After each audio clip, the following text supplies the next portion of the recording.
Welcome back, folks. This is Mike with Off-Road Stuff, and today we're working on my 96 Geo Tracker. Some of you may have encountered this same problem with your heater speed switch, I guess you'd call it, where it only wants to work on the higher settings. Some of you may have already changed out the little resistor that controls basically the voltage step down, so you get the lower voltage or the lower speeds from the lower voltage, and are still having the same problem.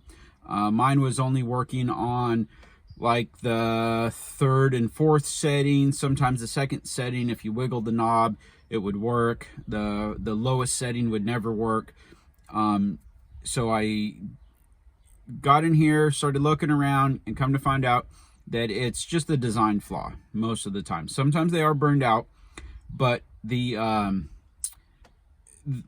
switch itself is held in place by some plastic clips. And what happens is, as you go up in the higher settings for the speed, it just creates more contact. And that's why they tend to work on the third and fourth setting versus the first and second settings, because they ramp down and you have less contact pressure. So let me show you what I did to fix that. It's pretty simple. So as you can see, I already pulled out the stereo and the faceplate, all that kind of stuff. I'm sure anybody with these older trackers already knows how to do all this stuff, so I'm going to save you guys all the headaches and the boredom of how to pull that apart. So basically, you come in here. Let me switch hands here a second. So here's your selector. That's basically off. 1, 2, 3, 4. And like I said, it was only working on the high and the second from the high, I guess you call it, the third position. So what I found is, like I said, about here, sometimes if I could wiggle it, I can get it to kind of turn on. It would stay for a while, turn itself off, whatever. So I got to do some poking around, and let me see if I can get you guys in here.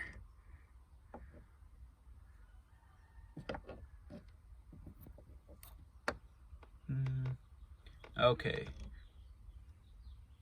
Well, right here you can see that little clip there, and then there's another one back here, and then there's one or two on the far side.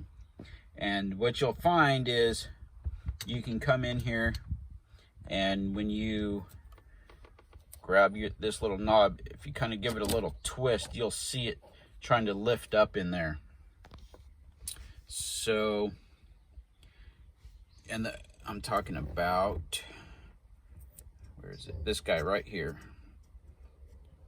There's one here, and then there's another one kind of back there. And you can see my zip tie I put on. So that's basically how you fix that problem. Sorry about the lighting issues here. So there's a little hole, you can see where the zip tie goes through, and then it just wraps around all the way. Let me see if I can.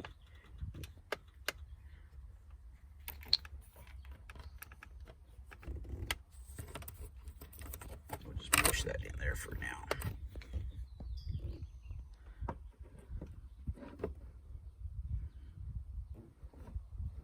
There.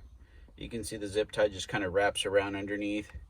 Comes back over the top, and I just snugged it up with a pair of pliers, cut it short, and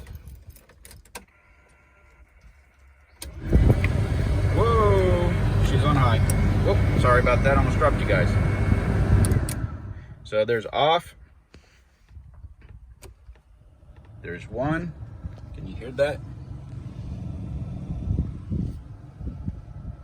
There's 2.